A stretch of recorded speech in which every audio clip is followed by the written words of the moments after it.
Good morning, ladies and gentlemen. We are discussing liquidity for infrastructure projects, and as one of our experts explained, there is a lot of liquidity in Mumbai city today. To welcome all of us. Thank you very much for braving all that liquidity and coming to what is quite clearly the most important session of the AIB's second annual meeting, which is being held in Mumbai. The theme of this panel, and I consider that the most important, mobilizing finance for infrastructure. And this is how it is laid out. We have with us two prominent representatives of two Asian countries, India and Indonesia, to tell us what governors feel in terms of the problem of infrastructure financing. And we have three finance providers to tell us how those problems can be resolved from their point of view. Before I introduce my very distinguished panel, just a word on the theme that we are discussing. One estimate of the total infrastructure needs for Asian countries in a single year is $1.3 trillion, of which the governments and the multilateral banks are able to provide about half from their balance sheets. How do you get the other half? That's the question this panel is trying to tackle. And let me quickly introduce the guests we have, the host country and the person perhaps extremely qualified to speak on the issue, Mr. Piyush Gupta, Mr. Piyush Goyal. Mr. Piyush Goyal, of course, has been already handling a lot of infrastructure ministries. He has been Minister of Power and Coal and now Minister of Railways and standing in as Minister of Finance at the moment. So I think most qualified to talk about both finance and infrastructure. And I must also add that Mr. Goyal is a chartered accountant by profession and therefore already knows what kind of problems he has been in the boards of several banks. So clearly understands what kind of problems finance faces to come into infrastructure and infrastructure faces to attract finance. We also have with us Professor Bambang Brojo Negoro of the Minister of Planning from Indonesia. He has also handled the Ministry of Finance. So once again, eminently capable of handling both infrastructure and finance. And from the financing side, let me begin with Mr. Piyush Gupta, the name I confused. Mr. Piyush Gupta, CEO, DBS Group. Again, someone who has handled both retail banking and infrastructure or commercial finance, and has a long stint, several years in Citibank before he became the head of DBS. We have Dr. Hajar, who's from the Islamic Development Bank. Dr. Hajar is both an academic and a practicing financier now, so can bring to bear so many issues that academia is trying to solve and bring to a board in terms of policy making. And of course, we have the host of the seminar, Mr. Chin Lee Chun. I hope I got the pronunciation right. Mr. Chin Lee Chun, who of course heads AIIB and therefore is coming with a lot of ideas on how we can finance infrastructure. Well, with that introduction, let me begin with the host. Mr. Goyal, partly because you're of course best placed to speak about this problem. Tell us what has been India's experience in terms of finding money and exactly what the problem is in getting private capital into infrastructure financing. Well, at the outset, Lata, let me welcome all the delegates who have come in from different countries to my home city of Mumbai. We're delighted to have all of you here, and I hope you have a comfortable stay and enjoy the rain as much as Lata and I do. Yes. I think, to my mind, infrastructure today is one of the most important and engaging subjects when it comes to planning for the future of Asia. Different estimates about what is required to be done. You did highlight the problem between the world of finance and the world of infrastructure. But it's somewhat like a marriage. It has to be a little rocky in the beginning. It goes through its stages of maturing. And once projects are in line, you have all the requisite approvals, regulatory processes in place, land, finances tied up, then it becomes a smoother ride. And ultimately, when the entire project is complete, then it's joyous because it can transform lives. And to my mind, the infrastructure story in most countries, I'm sure the Western world would have gone through that at some point of time, and Asia today is experiencing that. We in India have seen the development of infrastructure actually transform lives, actually help us go towards meeting the aspirational goals of 1 billion people. And for that, what's most critical to attract private capital or even to attract multilateral finance companies to come into India is going to be a predictable, a very stable policy regime. Yes. It has to be simple. It has to be easy to navigate. It has to be truly long-lasting. You can't change the rules of the game as you go along. And to my mind, something which President Jin and I discussed yesterday, integrity of processes and integrity of individuals running those processes, both sides of the table, truly will define the availability of finance.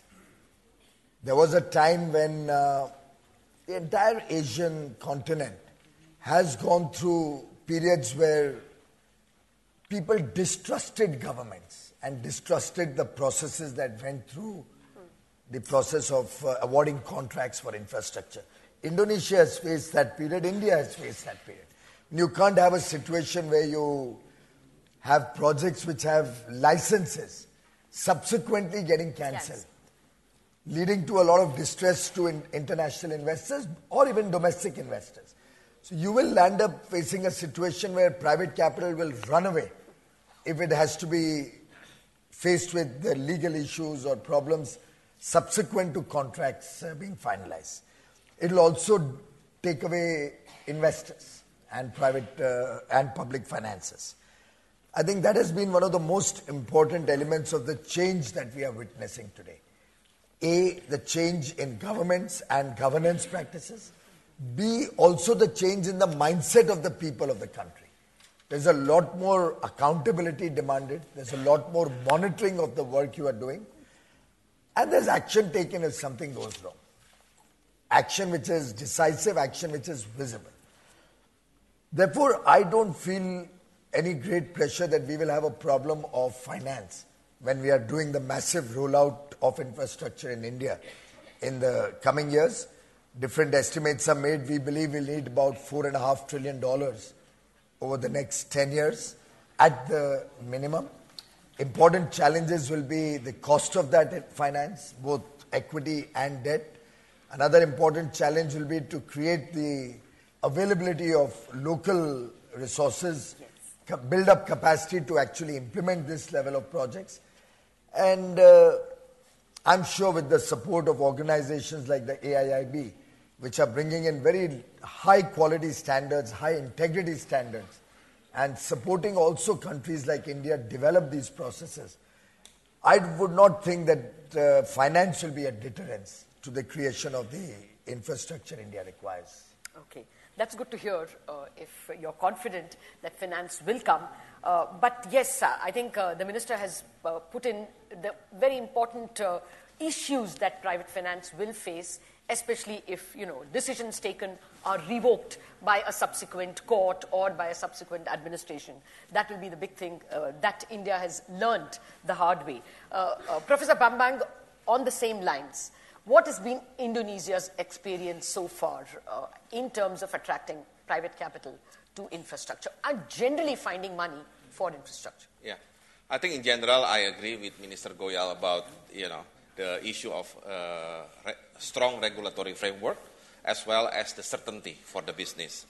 In the issue of certainty, of course, I don't know about other countries, but in Indonesia, we used to have, I think, a very critical issue for private investor, which is land acquisition. So whenever they have the interest to build the infrastructure project, sometimes their project is disrupted by the land acquisition issue. So that's the reason why the government trying to put the emphasis more on the land acquisition, just to create certainty. On top of those issues, I think one critical issue for private sector investment in infrastructure is the readiness or availability of so-called feasible projects. Of course, we know that there are a lot of long-term financing everywhere in the world. And then there are the needs of the developing countries to build the infrastructure. But sometimes when we are trying to attract private sector, we are not ready to provide, let's say, a good feasibility study that makes any potential infrastructure projects bankable. Because I believe any private investor only interested with the bankable projects because they need to get some debt financing. So sometimes we ignore. We always say that we have huge potential, we need toll road, we need power plant, we need airport, seaport, but when it comes to the detail, which is feasibility study, we don't have, quite solid feasibility study. As a result, they simply stay away from Indonesia. And in our case, let me give a brief information about our infrastructure gap, just for Indonesia. Yes. I think for 5 years of this government, 2015-2019, we estimated that we need around 370 to 380 billion US dollar of infrastructure. 40% might be fulfilled by the government budget, 22% by state-owned enterprise, and the rest by private sector. So you can imagine that even private sector is already bigger than state-owned enterprise. But we can also utilize our state-owned enterprise to attract private investors, because sometimes private investors, when they have to go to the so-called new country like Indonesia, they don't have confidence. So they need to bolster their confidence by, joining or teaming up with the state-owned enterprise. For the private money itself, I believe now we are trying to do through two things: debt financing and equity financing. Debt financing, of course, is already common, so we need to, of course, deepening our financial market. But I think the most challenging one would be equity financing, because if the current environment in which U.S. keep increasing their Fed rate, of course, the cost of fund will be high. So debt financing might be not a good alternative this time. So equity financing could be the answer. But equity financing needs some kind of strong confidence from potential investors to the respective country, in this case, Indonesia. So now we are trying to improve regulatory framework and certainty to invite more equity financing to Indonesia. Okay. Yes, I take your point entirely that debt financing, especially in an era of rising interest rates in the West, is going to become a little more expensive than what it was in the last few years. And then if you add country risk and, say swap rates, FX swap, then perhaps, a good 10-12% is what private capital will need. And therefore, infrastructure projects may be having a problem finding it bankable. We've got two very important takeaways from the two ministers. One, that you need clean policies, which you can only learn with experience, that policies are not revoked at a later stage. And the second point, which is also an Indian experience, land acquisition. And that was one of the first things that the NDA government also tried to clean up in terms of making land acquisition fairer and more unquestionable in the courts. Let me now come to the money bags, the financiers, the people who will have to provide the money. And maybe I should start east, west, and then come to the host. So let me start with Piyush Gupta. Piyush, in your experience, lay out to us first the ground from a financier's point of view. Where are the rocks? Well, let me first say, with respect, I don't necessarily agree with the Honorable Minister. I think money is not that easy to come by. ADB estimates that the total infrastructure needs across Asia between last year and 2030 is some $27 trillion, about $1.7 trillion a year. About half of that is funded through government budgets, the fiscal programs, state enterprises, and so on. But at circa $800 or $900 million a year, that's not an easy ask. By and large, most of the funding traditionally has come from the banks. It's quite interesting. Even in Europe, in 2017, 80% of all infrastructure financing was bank-driven and not private capital market-driven. The truth, however, is the banking sector in India, in Asia, including India, does not have enough capital. And therefore, the capacity of the banking sector to fill this gap is actually quite limited. Therefore, it seems to me we really don't have a choice other than to say, how do you crowd in private capital markets? Again, Minister, with respect, while you will need equity, the reality is for large projects, you do need leverage. So you cannot be equity funded entirely. You have to figure how do you get an appropriate debt equity ratio in any significant project for it to be economically viable. So long-term debt financing, which is bond markets, are going to be crucial for the development of infrastructure in the region. And the reality is that the project finance bonds, in fact, bond markets in general, have not been sympathetic to infrastructure needs. I think both the ministers pointed out some of the issues, but fundamentally, the first issue is most projects tend to be bespoke. And the early period risk, what Minister Goel called the rocky part of the marriage, right? That's really true.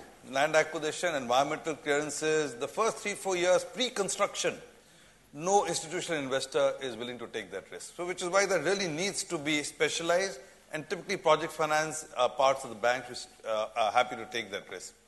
Second, every project tends to be long, which means that apart from liquidity premiums and so on, political risk is high. Yes. Again, I'm encouraged that both the current administrations in India and Indonesia have a very clear focus on trying to be policy-driven, trying to create transparency, trying to create a consistent way of approaching this. The unfortunate reality is both countries are democracies. And therefore, there's every likelihood of regime changes and several regime changes over the 10, 15, 20, 25 years of a project's life. The fact is that in Asia, across regimes changes, policy continuity has been a myth. It does not exist.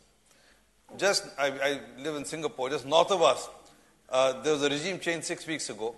And in 6 weeks, there's a complete rethink on every major project which is being done in the country, whether it's China-initiated Belt Road projects or Singapore-linked rail projects.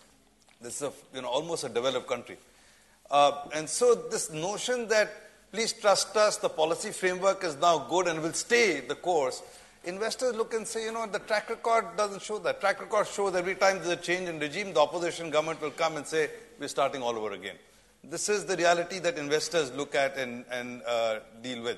Unfortunately, this political risk in the long tenors is not priced for in projects. And therefore, in very simple terms, the risk-reward doesn't become consistent. For banks, so I said banks play an active role. Banks also face some hurdles. Partly the regulatory challenges. In fact, we talk about possible solutions, that's one. But because of the nature of projects, the amount of capital banks need to keep for project finance is unusually high. It's high because of the construction risk, it's high because of the liquidity premium. So that's another challenge on the banking side. Now, having said all that, I don't want to be doom and gloom. I do think there are opportunities. In the last year, we're beginning to find that project finance bonds are beginning to take off. So we're very active project finance house. In fact, one of the top 3 or 4 project finance houses in Asia. We were rated number 1 for the last couple of years. And we've been able to do, in Indonesia, Python. So we took Python into the project finance market, $2 billion, 2-tranche issuance. But the key thing of it was already brownfield. So the project was generating cash flows. The construction risk was behind us. We were able to take it. We took a renewable energy, Star Energy, geothermal project also into the project finance fund, in fact, the green bond. Again, consistent cash flows. So I think if you can lock in the early period risk, you might have a shot. The other thing I find is that smaller projects work better. So for large capital markets players, trying to do a hydro dam, a huge 1,000 megawatt coal project, people are wary. Sponsor risk, execution risk. But the minute you make them more bite-sized, you start seeing more interest. So renewables, for example, we are currently doing 16 different renewable projects across Asia. I find those are more ready for the bond project finance market. Okay. Well, so 2 or 3 key takeaways. One, of course, policy risk across regimes, which are natural in a democracy, and brownfield is more attractive to private capital than perhaps greenfield. But I just want to, it's usually the role of the press to find faults in governments especially. But I must tell you that the current government has not turned over policies. I mean, the land acquisition land acquisition rule was a continuity. I will in a minute after the initial reactions. And as well, the Jan Dhan, the entire edifice of Digital India is based on the UIDAI, which was started by the previous government. We didn't try to reinvent the wheel.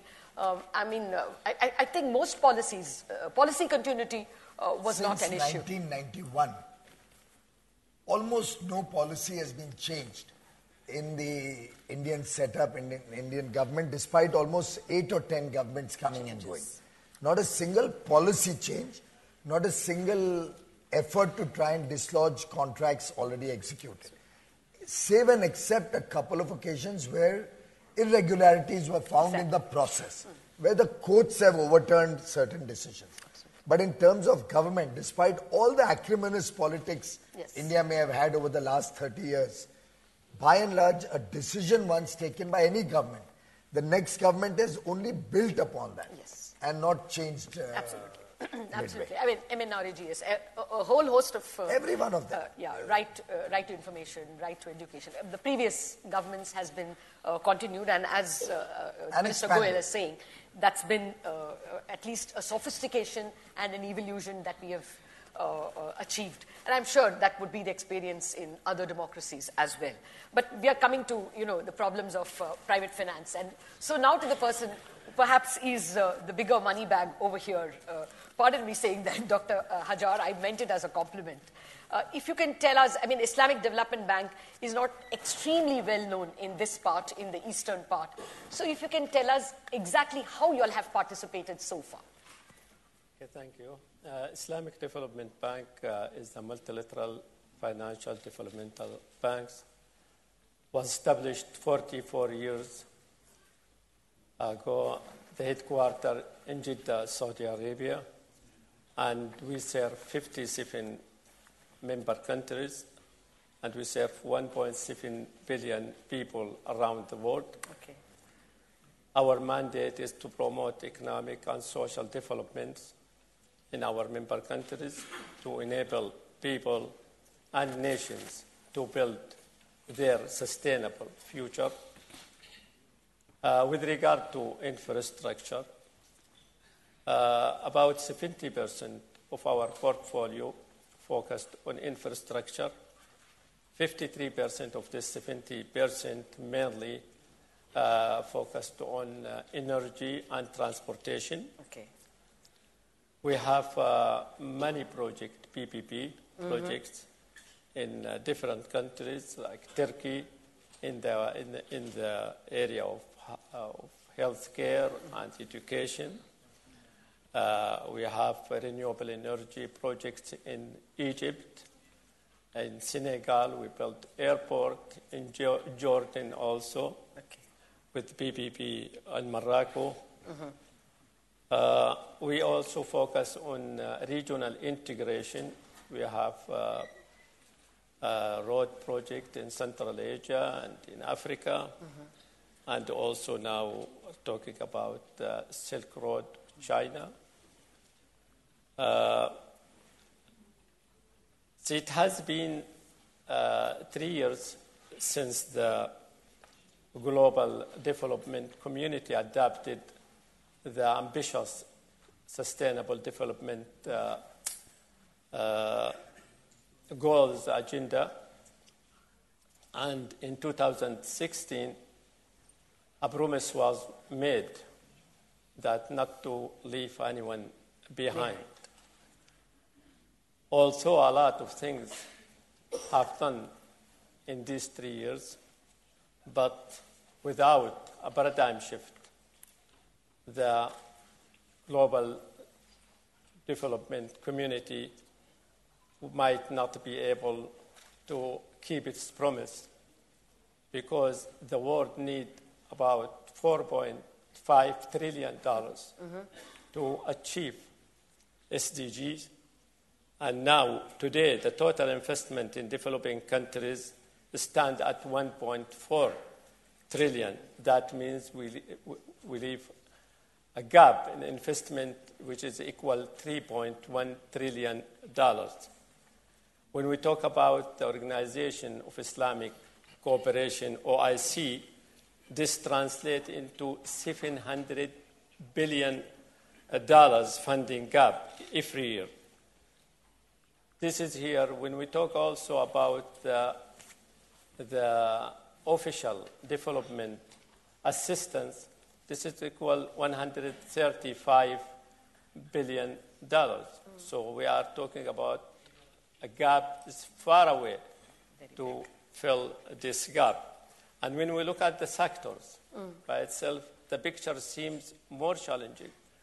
For example, when we talk about energy sector, we have an investment gap equal $147 billion.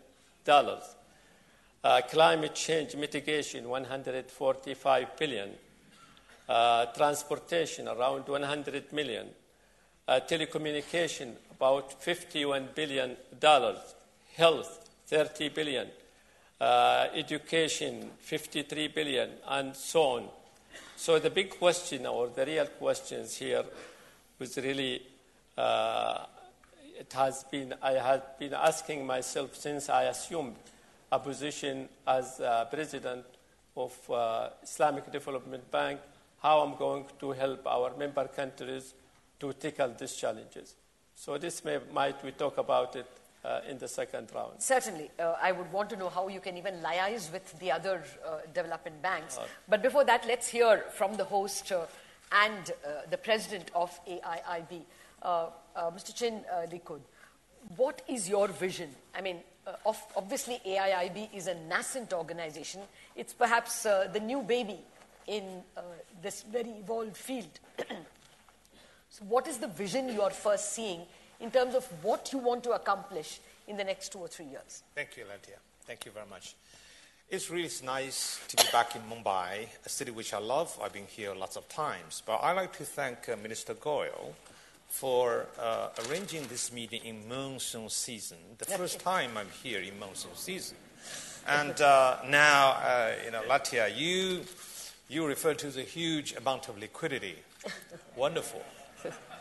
Liquidity comes from Indian Ocean, and very soon it goes back to Indian Ocean. But how can you keep the liquidity? And, people are already very much worried about the impact of rising U.S. interests, because the United States is going to suck all these capitals from Asia or other regions back to the United States. How can you keep the money staying here? Latia, as moderator, you are the fault line.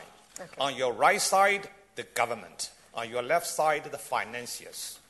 We are many, they are few. They have power, we have money. Unless we work together, there's no hope of any meaningful development in infrastructure or others.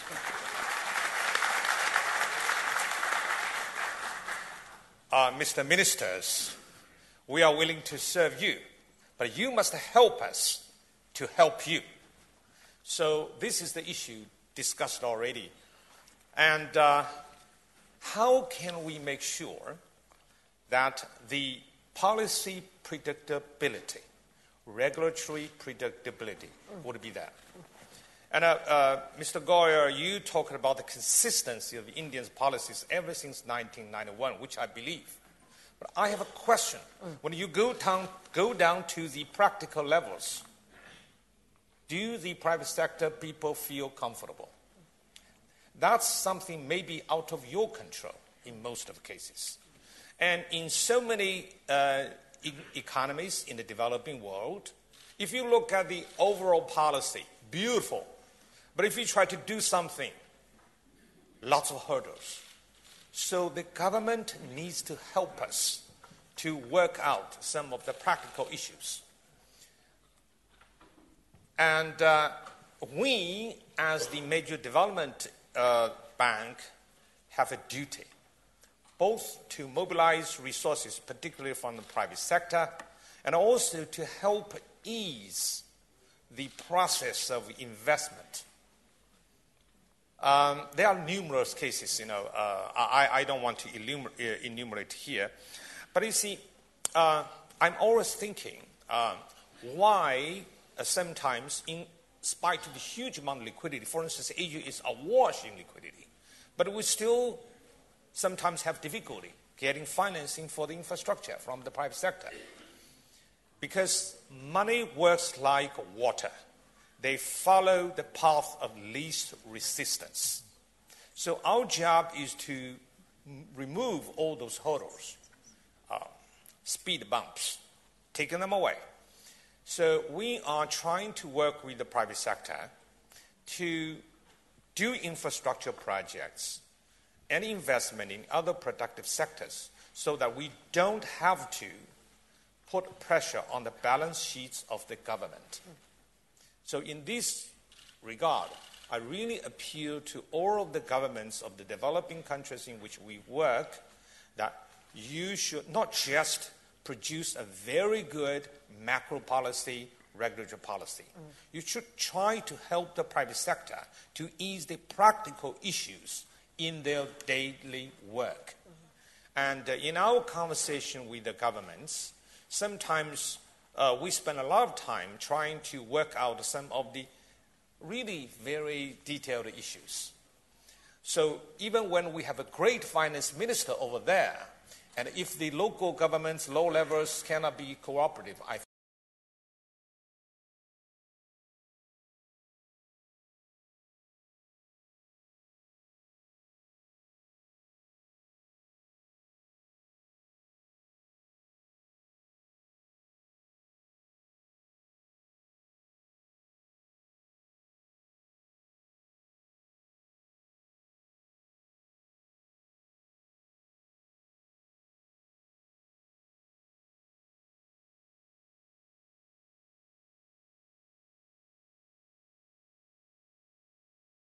issue of shovel-ready projects.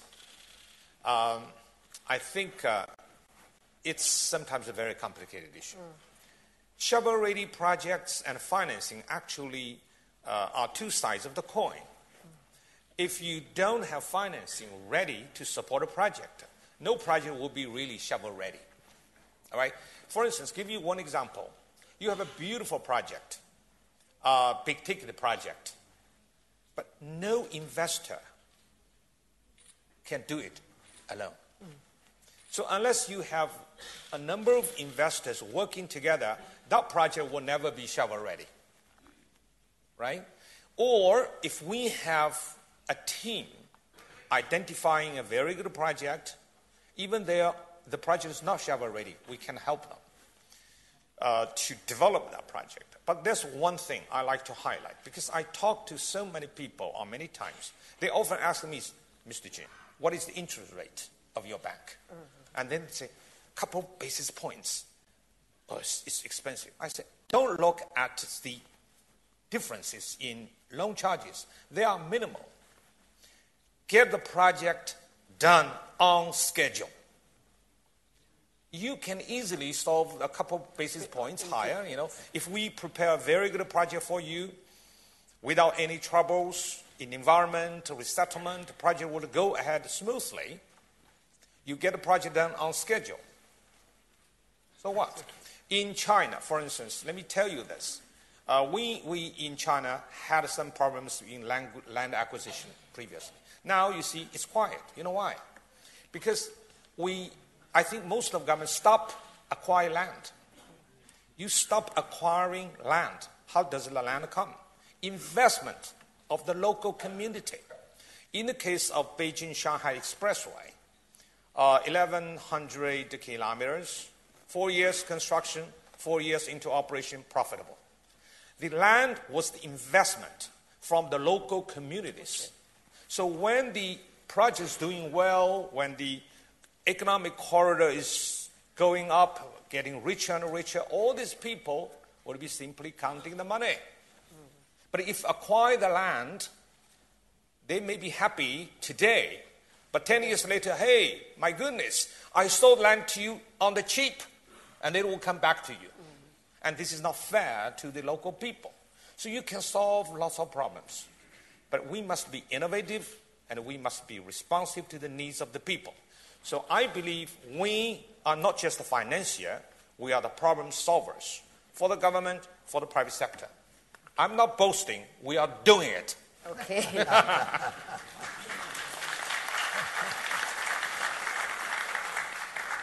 Well, I must say you put the problem extremely well, that we have the money and you help us help you.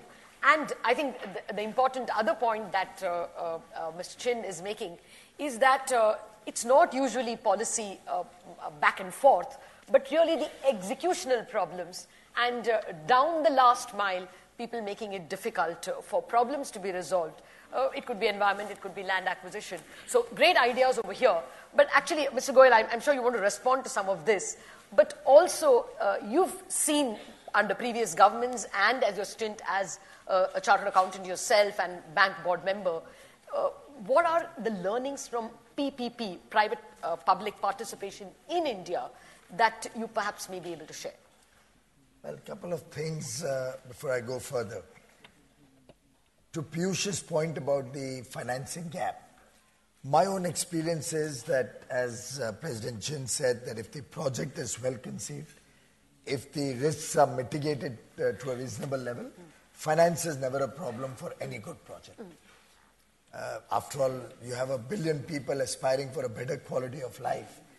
And there's not too many places in the world where money can be invested or profitably invested. And the Indian track record, by and large, is still a safe record for most international investors. We have the rule of law in India, which is missing in many countries. We have a robust framework in which you have media, you have public response coming in if you don't implement projects in time, good or bad, for and against. And I think ultimately our track record that in 70 years of independence, not a single international default. Yes. Neither has the central government nor any state government never ever defaulted in any international loan or an international commitment taken for development of infrastructure. Similarly, no public sector enterprise has ever defaulted internationally. All of these things matter when we are going out to raise funds. I've been raising funds, for example, for the renewable energy sector earlier on, now for the railways. Yes. On every project that we've tried to raise funds, we have more people willing to invest than the amount of money we require. Okay. For example, when the Japanese funded our bullet train project, we already have a number of agencies talking to us. When are you announcing the rest of the bullet train or the rest of the high-speed train corridors so we can participate in that? After all, where else in the world are you going to have this kind of safety and this kind of aspiration of 1 billion people, a market of this size? So to my mind, I truly believe, and I would like to join issue with Piyush on that, money will not be a constraint for a project in India if, as President Chin said, well-conceived, risks mitigated. And we've used that to good measure, let's say, in the renewable energy sector. We worked with the international investors, both private and government, so JICA, JBIC, large investors, private equity funds. We worked with them and created that framework, which gives them comfort on payments, which gives them reliability of contract over 25 years.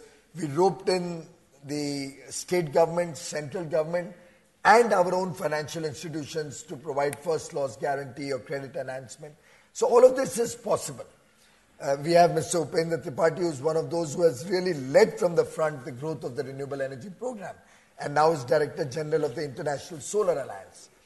Similarly, in the railways, to my mind, you have a sovereign-rated agency now raising funds for investments in the railways.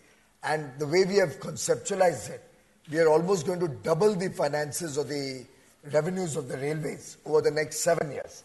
Now, with that kind of capacity enhancement at an affordable price, where we are using our existing assets to good measure, I think it's a very viable investment opportunity.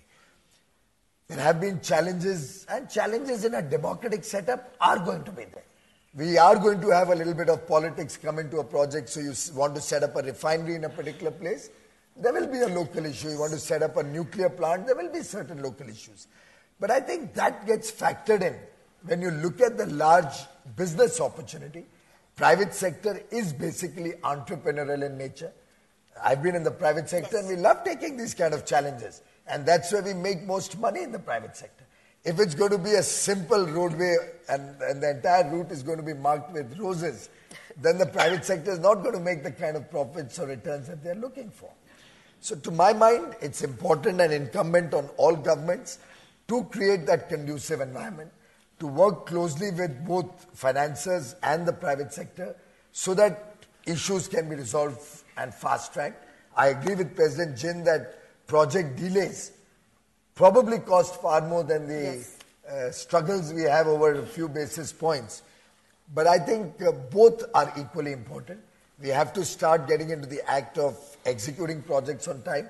I'll give you a simple example. In Uttar Pradesh, there was a highway that was conceptualized. It's a almost $2 billion project.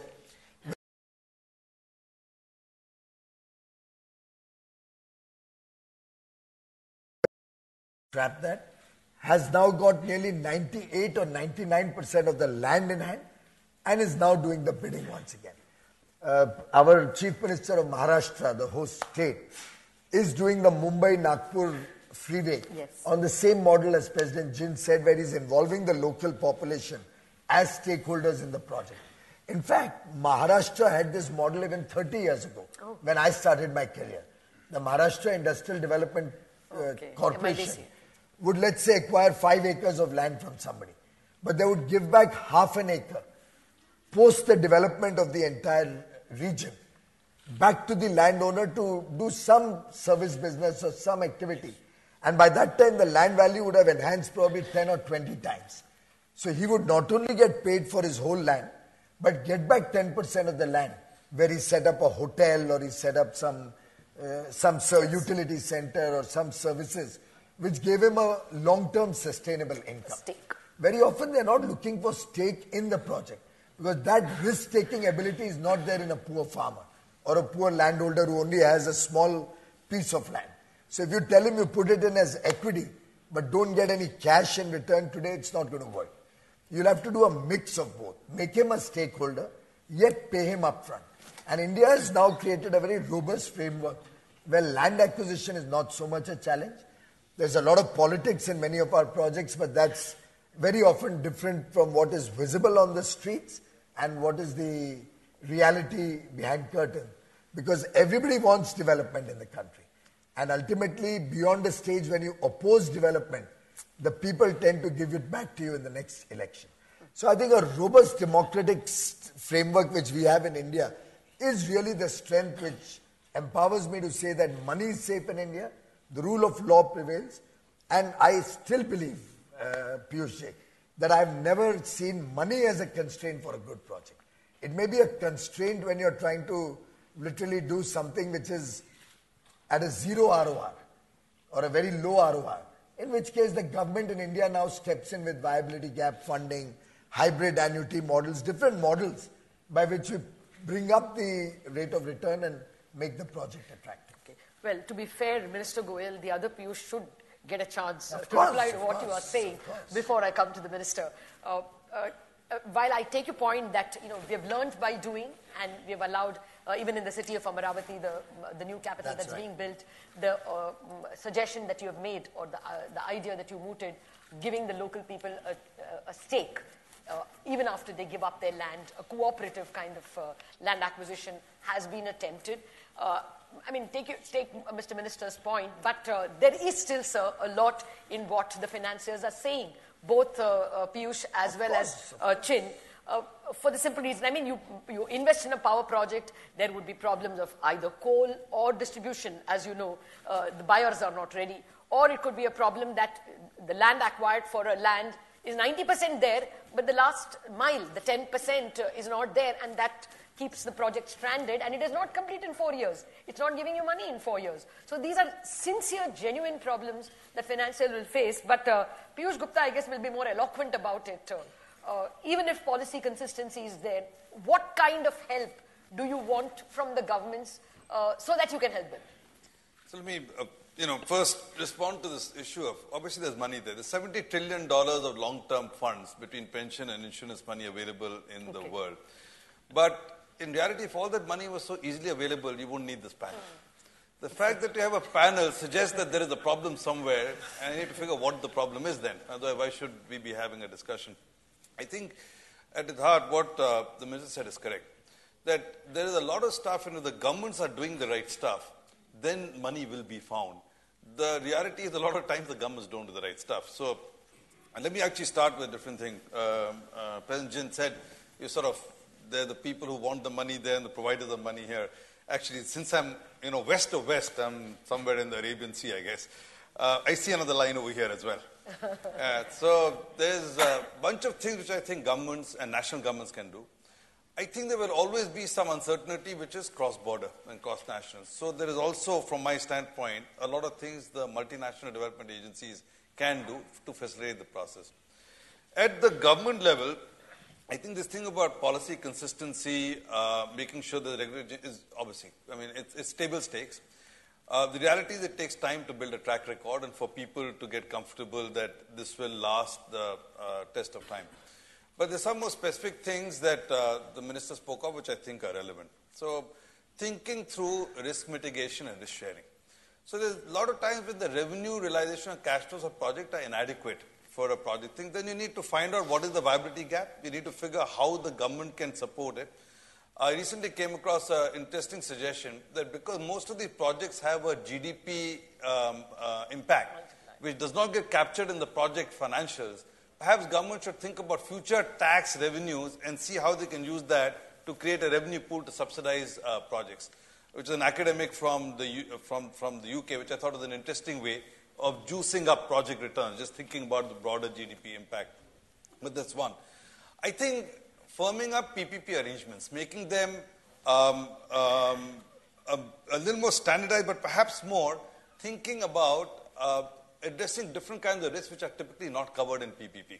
So including some degree of commercial risk, currency risk, policy change risk, and see how you could actually frame those into a PPP arrangement. But if you put all that, will the money come?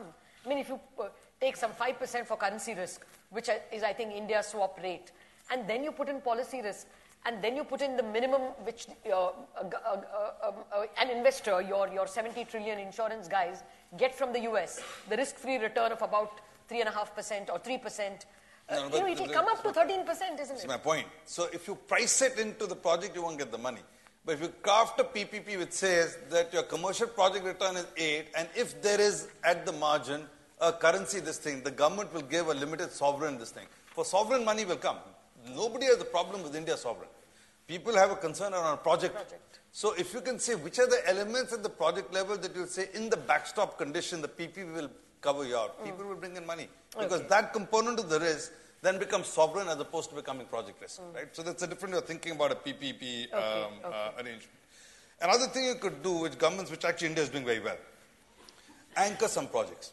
So when you anchor the project, you take like the highway, you say we will only put the project out on a project finance basis once 80% of the pre-construction risk is behind us.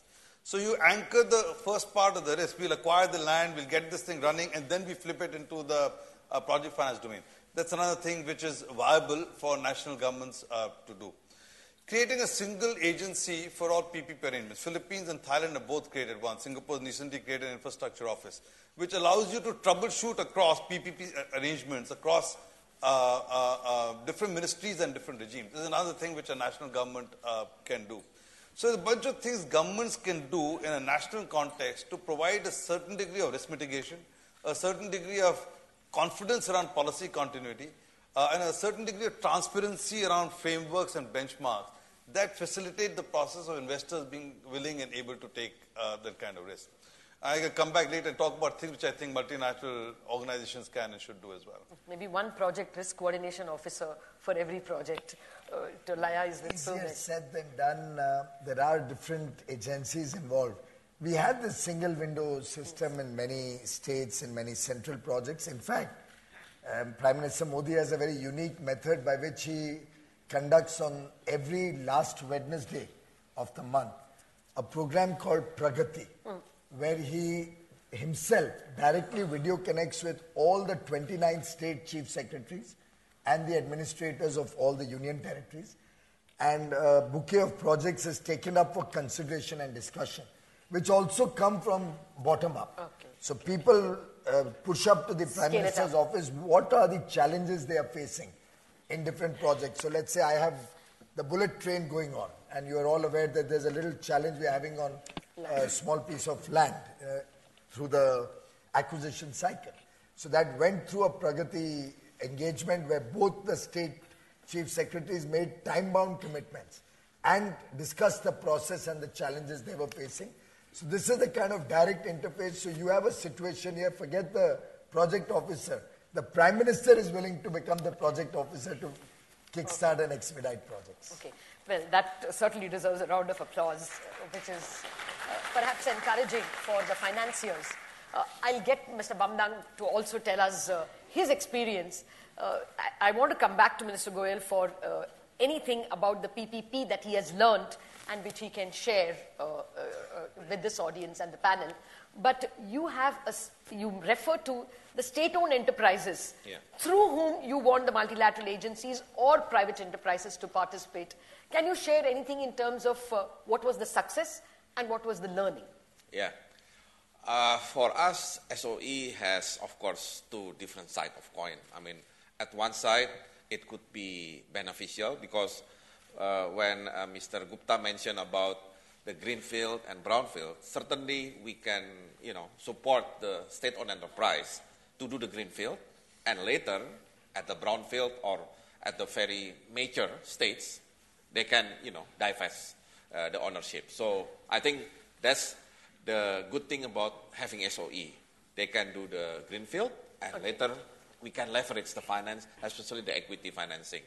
But of course, as maybe some of audience understand about Indonesia's situation, there could be another side of coin, which is crowding out the potential private investors. Oh, we understand that. Yes, because we know at the beginning when, let's say, private sector is not interested at all to go to Indonesia for infrastructure, we push for the role of the SOE. As a result, most of the best assets, toll road, airport, seaport, power plant, went to the state-owned enterprise. And once you have, I think, high profitability from the projects, you will think, why should I share with others, with the private sectors, either domestic or foreign? So sometimes we have the challenge in which sometimes some SOE in Indonesia already over-leveraged. I think their debt equity ratio quite worrisome. But then when we try to give the advice and the solution, why don't you, divest part of the good projects to the private sector through the equity financing scheme, they are reluctant. Okay. And we know why they are reluctant, because, it's good to have a high profitability project. So I think having PPP could be a solution, because if we can implement PPP well, then even state-owned enterprise, they can still participate as one of the bidder, rather than just they receive any lucrative assignment from the government. So they can still compete, they can still win the project, and at the end, they have to share with the private sector, because I don't think they can do everything alone. So I believe there is a good link between PPP and SOE, but our experience with PPP, we have to really educate, I think, three groups. The first one is the ministries or government agencies. They used to do everything by budget. And if they do the project based on the budget, They are basically the boss. You know, they can decide who will do this contracting, subcontracting, and everything else. PPP, they cannot do it. Yes. So they don't like to lose their power, quote unquote. You know, so we need to really educate them, telling them budget is limited. You won't get anything you propose. Okay. Second group is SOE itself, because if they used to have kind of direct assignment and best assets, now they have to fight for that. They have to fight to get the good assets or the good projects. And the third, and more importantly, customers or users. If the customers or user used to have kind of free or low-cost infrastructure for a long time, now they have to face the reality. For example, if you used to ride the bus, now you are using MRT, subway, you might pay higher for subway. Yes. Then you will ask question, why now I have to spend more amount of money for public transportation? So I think the so-called public education or dissemination, I think is very important for the success of PPP.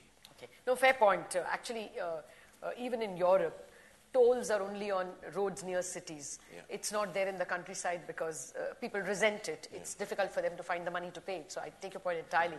Let me ask Dr. Hajar, you're a relative outsider. Do you seriously intend to invest in Asian infrastructure? What's the plan? Is it that you want to liaise with organizations like the AIIB? And what do you want from the ministers? Okay, let me first, as I mentioned earlier, that we have the total official development assistance is equal 135 billion. That means all the approval by the MDBs is $135 billion. Yes. And the gap we have is equal to $3.1 trillion. So we are talking about here. Given this, the scale of this challenge, the inclusion of the private sector is imperative. There is no way that MDBs by itself will solve this problem. But when we look at the private sector, we see the contribution of the private sector comparing to its counterpart in developed countries is far away. Okay, so the question: if we did not stimulate the private sector, what is going to happen? The public expenditure will increase to 8-fold. This is to meet the funding gap here in this thing. And the average developing countries needs the private sector to double its investment. And in some sectors like water, we need the private sector to spend 5-fold from its. So here the question, how we stimulate the private sector, how to include them in the development process. I agree with my colleagues here, our colleagues here, that the government has to do something. And the MDBs also, they have to do something. MDBs, we have to, most of us, for example, Islamic Development Bank, Asian Infrastructure Investment Bank, we are AAA institution. We have to leverage on our strength and mitigate the risk. Here in this case, we can, for example, create a joint line of guarantee. In this case, we can also we can talk about the private development assistance. Now it is estimated to be $44.6 billion just from 24 countries. Okay. We can also mobilize this and create a pool funding and blending financing. Okay. IDB, we have done blended financing with Bill and Melinda Gates Foundation, and this reduced the cost of healthcare.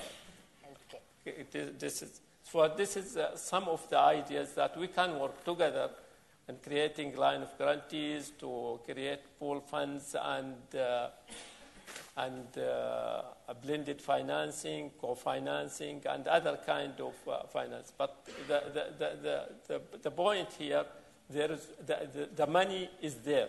Yes. Okay. For example, when we talk about the financing gap, 3.1 trillion, that this represents about 3% of the global GDP. Yes. And represent 1.1 of the value of the global capital market, Okay. which is estimated $218 trillion. If we succeeded to mobilize just 1% of 218 trillion, we will solve the problem. Yes. But the problem is how we are going to mobilize That's right. this 1%, just 1% of $218 trillion. We will achieve the SDG by 2030. Yes. But the problem is we have to do a lot of homework by our institutions and the government. Well, I think that's beautifully put. In his first round, Dr. Hajar scared us by saying there is 3.1 trillion of financing gap, but now he comes with this great number that there is 218 trillion of market capitalization in equity. And even if we can draw 1%, we would have solved 2/3 of the funding gap problem. Take your point, Dr. Hajar. Well, I want the audience also to participate and ask their questions because there are so many stalwarts over here. But I did my own round of dipstick survey of a lot of financiers, Mr. Chin, and there was an idea that came about from some of the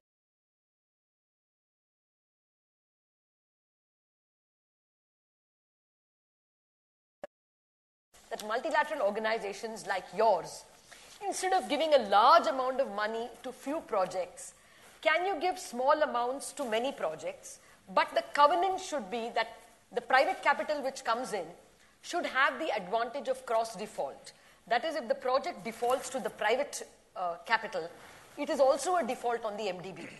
If that covenant is written, governments will be a little wary of allowing that default because they don't like to default with MDBs. And therefore, private capital will be happy to come in. They will feel enthused to come in. So I want reactions from everybody, if you all can, and then we will proceed to other questions. Does this work for a multilateral bank? And then, of course, to the ministers, whether there will be a buy-in from the sovereign for an idea like this. Your reaction to this idea and any others? My reaction is dangerous. Oh, okay. You scare away both the public and private sector. Okay. I don't know. Maybe I'm wrong. I hope I'm wrong. But I think it's very hard. It's very much complicated. The private sector companies operate by their own standards, and the public sector have their own standards. I think the best way is to work out some kind of a mechanism in which, for instance, we can facilitate the PPP. And with regard to the MDBs, we are working very well with all of the MDBs. Now, even though we do not have yet real projects, but the chemistry between the Islamic Development Bank and our bank is developing. Mm-hmm. And then when we start to invest in many African countries, the first African country is Egypt. We already invested. So I think we can do big ticket projects. Okay. For the smaller ones, my idea is to support the smaller ones and in a cost-effective way. We can invest in private equity funds. They reach out. Okay. They reach out to do something we cannot do. Draw an analogy. If you have a big container, you throw in big rocks in it. Very quickly, it seems like the container is filled, which is not. And you have to pour in small rocks and even sands to completely fill the container. That's why big companies, smaller companies need to work together to achieve their maximum development impact. So it's dangerous. I'm sorry, Atia. Don't try to do this. If you want to work together, that's fine. But I'm not. I'm not going to do it. Okay. It's too dangerous. And we are held accountable to shareholders, including Minister Goy. Yes. but let me pick out something. Yes. Why it is something we need to do. For instance, single window or one-stop shopping is very much important. So the private sector companies don't have to waste time knocking on each and every door. Even sometimes they have to bribe to get the license. Right? So I think this is very good. And the public sector should know its proper position in promoting PPP. If they do not understand their proper role, try to interfere too much, you scare away the private sector investors. There's one thing which is a big constraint to many of the potential investors, which is, as I say, the regulatory policy. I'll give you one example. For instance, if we are approached to finance a toll roads in a country, we definitely understand this road is going to be profitable. The truck volume can be predicted, or the economic development in that region promoted by this kind of transportation facility, you can calculate. It's not rocket science, it's very easy. However, 10 years down the road, the local currency depreciates by 40%, or inflation goes up to 10%. Even though the project itself is making money in terms of local currency tariff collection, when you convert this to foreign exchange, it's a loss. So is the government willing to allow the tariff to go up step by step, or even to meet the need? Most of the government leaders would prefer not to do it because they're worried about the ballot box, to try to be re-elected. So my piece of advice is perhaps whether the inflation is high or low, whether your currency is strong or weak, you just each and every year have a creeping increase of the tariff, even in good years. So by the time you have difficulties, you don't have to have a big jump of the tariff because you have buffer. So step by step, and if the creeping tariff increase does not hurt, people don't feel it. But big jump by 40%, 30% is painful, right? So my idea is you should be prepared for bad years when you are in good years. If you can do that, and the investors, foreign investors, bankers would say, hey, this is fine. Even if there's a depreciation of the currency, we have a cushion. Now, something like that can be done. This is a part of very good regulatory policy. And I would also propose the cooperation between MDBs, private sector, or PPP. How do you involve the private sector, particularly long-term investors such as insurance companies, endowments, or pension funds? These people are not supposed to do the project on their own. Yeah. But they are ready to buy good projects when it's finished. Okay. So we do the job of constructing, doing a very good project design, preparation, implementation, and we sell the assets to potential investors. You know why the MDBs, to my knowledge, have difficulty selling down their assets, particularly in case of sovereign guaranteed assets, because its interest rate is too low, and the private sector will not do it. Now, when we try to do more in the private sector operations, and the profit margin will be higher, that will be a huge incentive to the long-term investors to buy from us. Now, we are not selfish. Our job is to promote development. I can promise to you, you put this down, everybody, okay, 10 years you ask me. So if we do a very good project, it's a cash cow. I sell it to you. Okay, I don't want to make the money out of that kind of thing. I will start to develop new projects again. But you also have to promise you will buy it. Okay. Right? Let's have an agreement. But I'm sure when we sell down the private sector operations, there are buyers. Okay. So there are different ways of cooperation between the public sector, private sector, MDBs, commercial banks, and the government. But the understanding on most of those critical issues should be very clear. And then when we understand it, we do it. Thank you. Well, fair point. I must tell you from our own country's experience to control finance risk or currency risk, perhaps one big mitigating factor has been that most governments themselves are seriously opposed to inflation. And now, of course, inflation control is written into the law in India. That perhaps will hopefully mitigate currency risk in the future, because inflation by law has to be controlled at around 4%. And of course, the FRBM, the Fiscal Responsibility Budget Management Act, also controls fiscal deficit. So in a way, the law is worked, policy is worked to control currency risk, if that is a reply. May I come in? Yes, please. I guess, the people you dipstick were people like myself. Yes. So I'm obviously not of the same view as President Jin.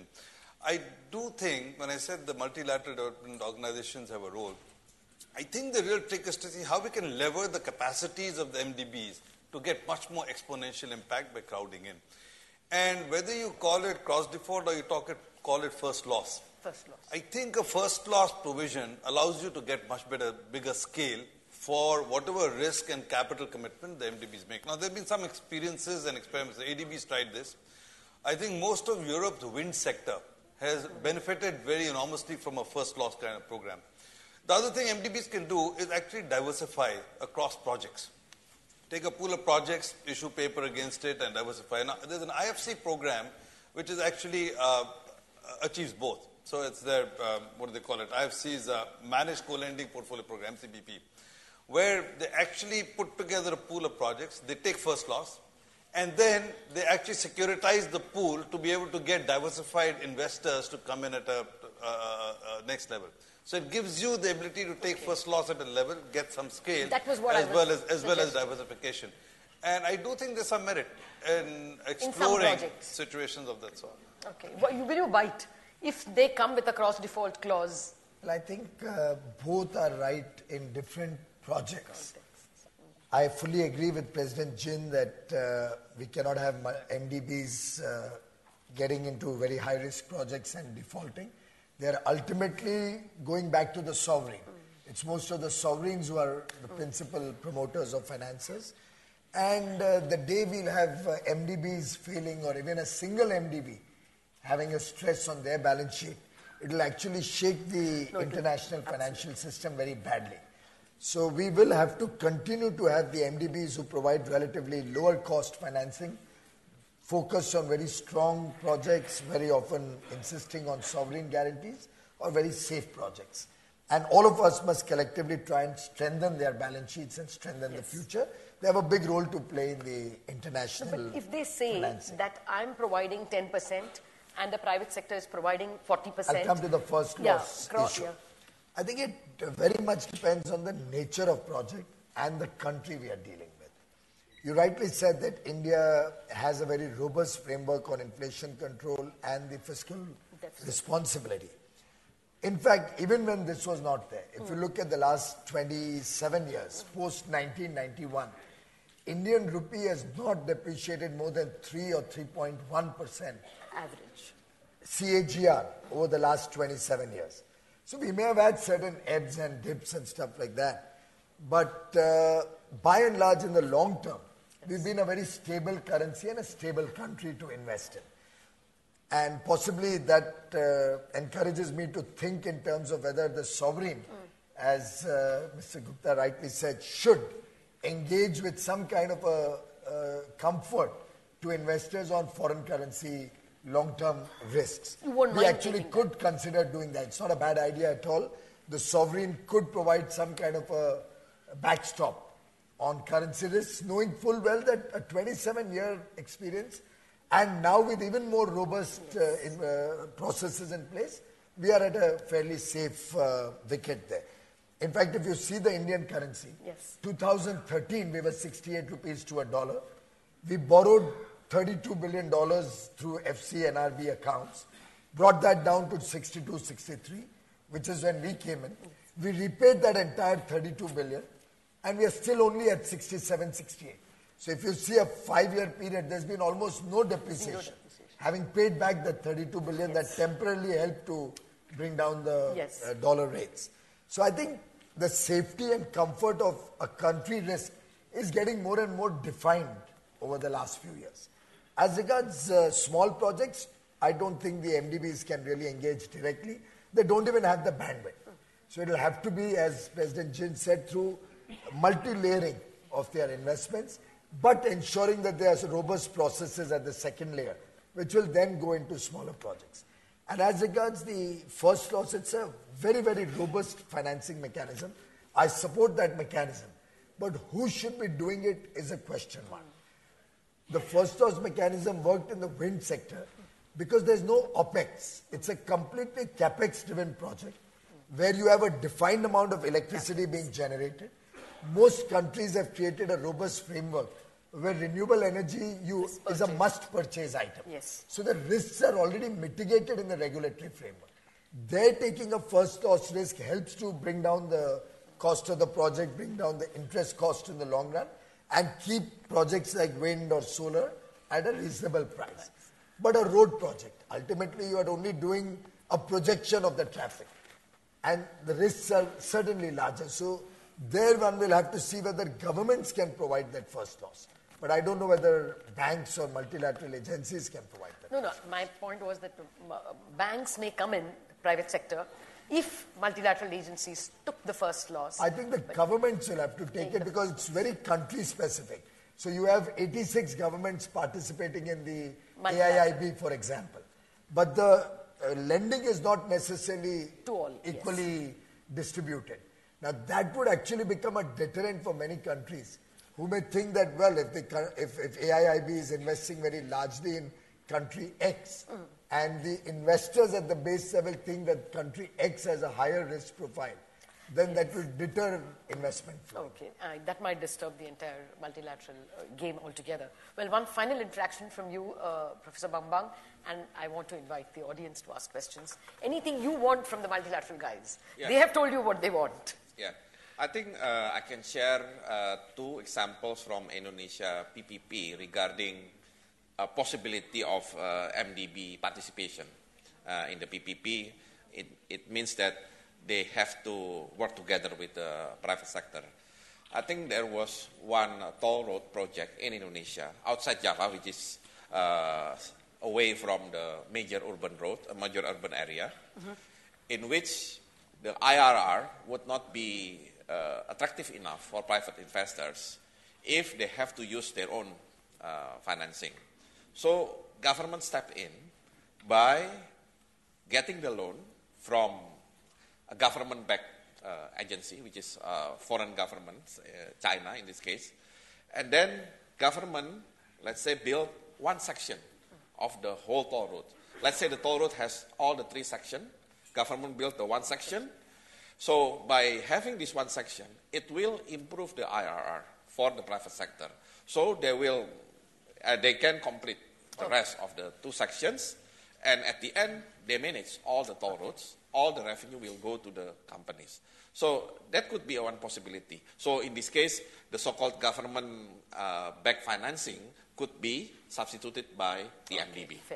The second possibility would be the direct financing from the government-backed agency, in this case also MDB, through the potential private sector that participating in the bidding of a PPP.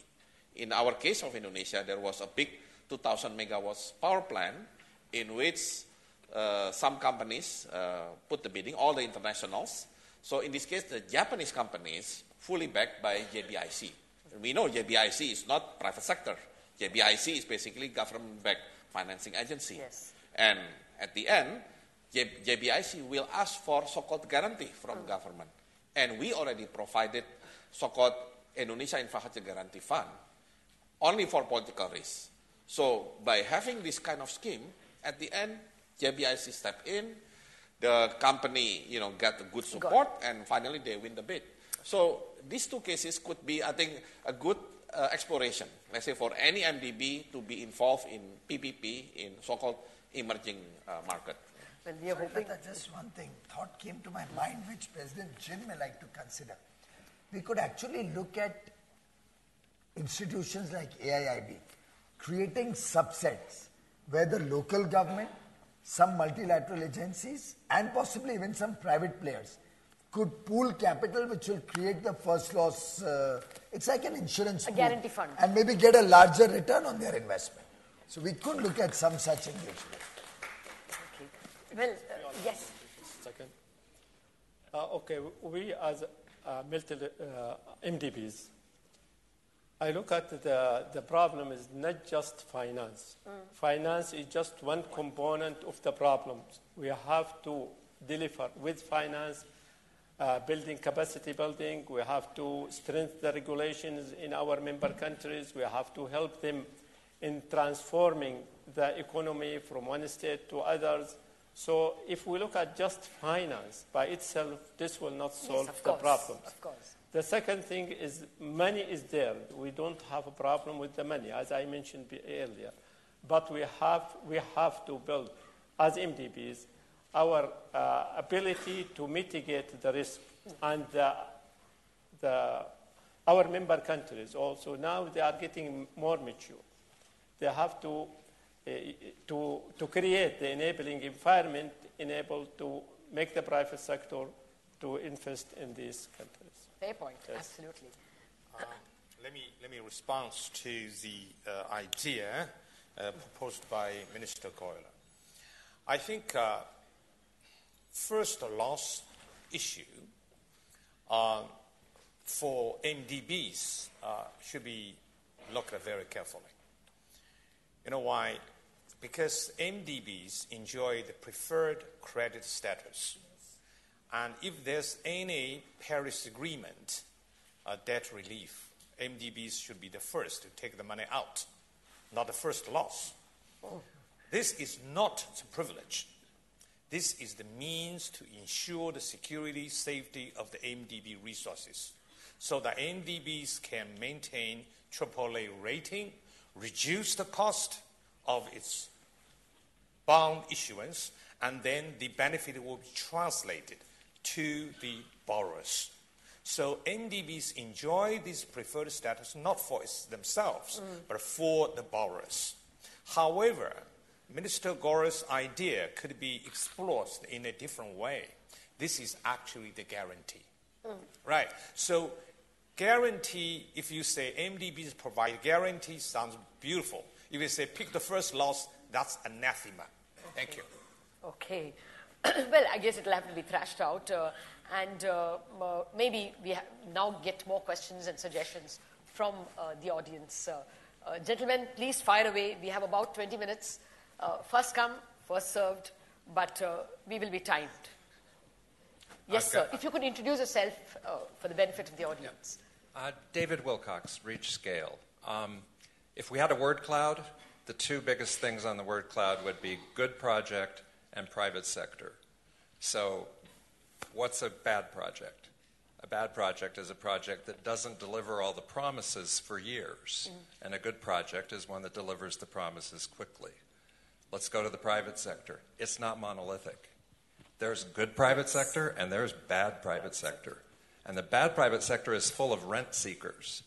And the rent seekers are really effective in your space.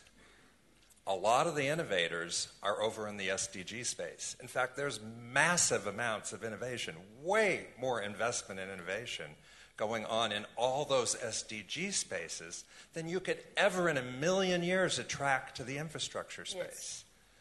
So how do we organize such that we include the good private sector? We get their innovations to the table.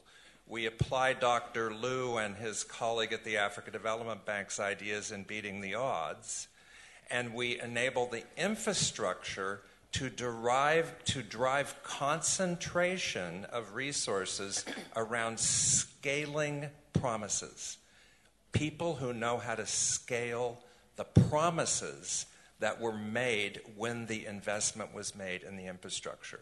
And I will just simply say that there's a meeting tonight at Taj Vitana, co-sponsored with us by RIS, which is the government think tank, Dr. Chaturvedi. We're introducing corporate Indian corporate companies to the best scale opportunities from India. They're going to meet some of their own best scale opportunities to do this in a co-discussion about how you would bring this forward. You want to react to it? I can briefly say one thing, that today the country is looking at greater engagement with innovation. In fact, my Chief Minister of Maharashtra was in the Silicon Valley barely a week ago, talking to companies over there and what new technologies. And he actually visited even the Hyperloop facility, which no other country in the world has as yet decided to use or implement. Look at India's example on the LED program, for example.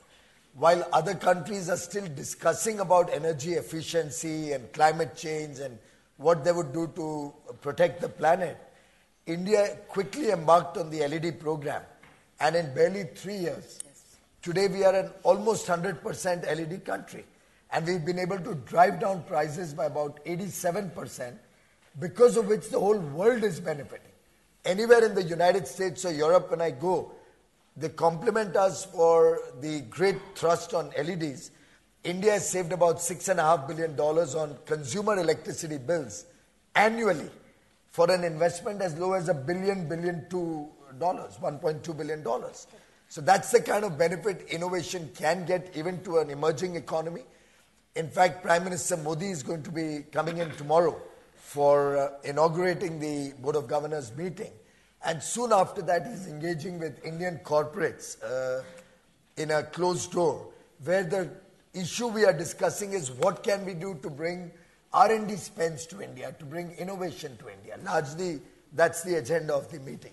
So I think we have a huge appetite in India, and the people of India want to engage with more and more innovation. Look at what's happened to the data world. India has become one of the world's largest consumers of data in a short span of 2 or 3 years. So we believe very strongly that there is huge potential, 1 billion people. We are not looking at going up the development curve in stages. Look at electric vehicles. We want to just leapfrog getting into the electric vehicle space, rather than every Indian first owning a petrol car and then changing to an electric car. So I would welcome many initiatives on that. Well, let me underline that as well. We've been rated the world's best digital bank a couple of years now.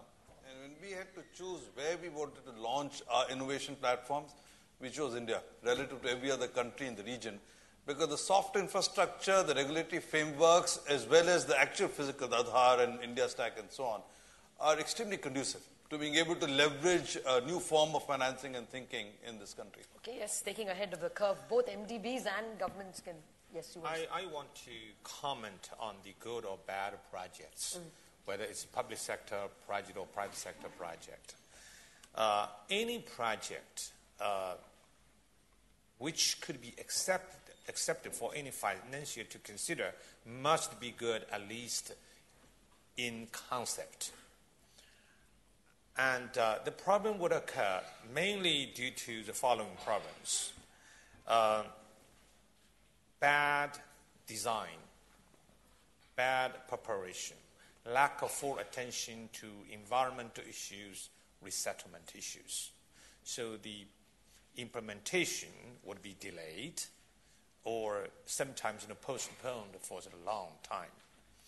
So this is something which can quickly turn a good and otherwise good project into a very bad one. Wrong prediction of the market demand, sometimes excessively optimistic, and sometimes you see they are not ready because lots of illegal issues were not resolved. You see, I don't want to identify any country. Airport terminal was constructed and done and be left there for a good 10 years without any resolution just because of disputes between the partners. Okay, why don't you just compromise and get the project commissioned? Now, good 10 years, even the wires will be eaten by the rats. Okay, you're still not worried. So the lawyers would fiercely defend their own rights. But the lawyers don't understand. Only getting the problems resolved, is the solution. And the wrong prediction of the market demand is sometimes a big problem. For instance, in China, the rapid rail is the fastest is 350 kilometers an hour. Between Shanghai and Beijing, 4 hours, 30 minutes. But that is good for this economic corridor. It's not good. It's rich, wealthy area with a large population. And if you build such a kind of rapid rail in some other countries between two cities, even all the people doing nothing, they travel back and forth every day, still loss-making. Right? So I really think it's a good idea, for instance, to build a rapid rail of 200 kilometers an hour rather than 350 kilometers an hour. So the market demand is there. And even in the future, you want to increase the speed, it's still possible. Or sometimes there were inadequate attention to some of the issues. Sometimes you build a road, 2-lane, okay? Maybe 4-lane, 2-way. You thought it was good, but very soon you find the market, the traffic will be too much for that road. So why don't you prepare a 3-way, expand, and a 6-way, 2-way. But you see, you find you acquire the land, and the land were taken by the local people, and you have to acquire land twice. So why don't you claim the land for 6-lane, but leaving the medium for the future, not the road, roadside. So there are lots of things you can do to prevent second or repeated land acquisition. So there are lots of things you need to do, and I believe the project, any project you want to do must be good, and you turn it into a better one. Oh, absolutely. Thank you. Well, before I wind up, some more. Yes, sir. In addition to what you have been mentioned about good and not good projects, I think if we focus on the comparative advantage that every country or every sectors or product it has in, that means we will ensure the success of the project, and also we connect that project with the global value chain, with the regional value chain. It is very important. One thing also we did not talk about it is the infrastructure of science and technology and innovation, as the minister here mentioned. The Islamic Development Bank just 2 months ago created a new fund with $500 million to support science and technology and innovation, especially in infrastructure dimension, and we chose 6 SDGs to focus on it, and also we established for the first among our MDBs global online platform, we call it Engage, this to connect the inventors with small and medium enterprises and others. So this is my also invitation to everyone here to engage in Engage and to apply to transfer funds to provide new ideas how to solve the problems and how to tackle the challenges facing our developing countries. That's certainly a great idea if there is a science and technology fund which private sector can participate. Yes. Can we take one more question? Yes, please. One more, yeah? I'm the Interim Director General of AISA. Mr. Upendra Tripathi. We are grateful to AIB for being partners with AISA. My request was, in fact, AISA has a target of mobilizing more than $1,000 billion by 2030. And we are very grateful to all the multilateral banks who have become partners in this direction. But the other day, 2016, the World Bank president, when he came to India, he was telling, which was something very ideal in the sense that the Green Climate Fund, $1,000 billion to be mobilized, seems very unlikely. So his proposal was that we put some, $300 billion as a risk mitigation fund, which will attract $3,000 billion from the private sector into the climate sector. Within these 2 years, more important things have happened. Climate has become more important. Yes. In fact, we are talking, if we talk about beyond 50 years, we don't know what scenario it will be. So the proposal was whether the multilateral banks, whether World Bank or AIB, which are supposed to play a leadership role, can they come together, create an SPV, which will exclusively deal with solar energy in particular, renewable energy in general, so that the ratio of 1:10, when you send 10 projects to the bank, only one is rated as bankable, 9 are returned. So this SPV can be a special purpose vehicle with more professionalism towards the renewable energy sector. Is it likely that they all can come together and do something which goes beyond present finance, and talks about the future? Thank you. Well, I just want to say that we are being told we are timed out. So I will restrict the reply to just one of the panelists. Mr. Chin, you want to respond? A special solar fund across MDBs. Well, I think the demand is always more than the availability of resources. And I think we have to be rational. The so-called gap is, to a great extent, the aspirations. It's the desire, it's a hope. But in reality, I think it's not that easy. We have to understand. And if you try to meet just that gap, even though when we have so much money, probably I think it's very likely you will suffer losses. So I would caution. On the one hand, there's such a huge amount. Every year, Asian countries need 1 trillion, 2 trillion. That's the figure. For me, I look at the quality of each and every project we do. Thank you. Okay. Well, we are timed out, but the key learning from this panel is the MDBs would like the governments, the sovereign governments, to have a single window where they can get their issues addressed, not just at the policy level, but as all our participants said, at the execution level, something that's being done, but perhaps that could be an important learning. And from the point of view of the people who are seeking investment, the MDBs could have more cooperation between one another. And more importantly, if you can draw up a list of do's and don'ts, so I wouldn't call it code of conduct, that sounds too dictatorial, something which sovereign governments will not take, but a recommended list of do's and don'ts, so that sovereign governments have an idea what MDBs expect.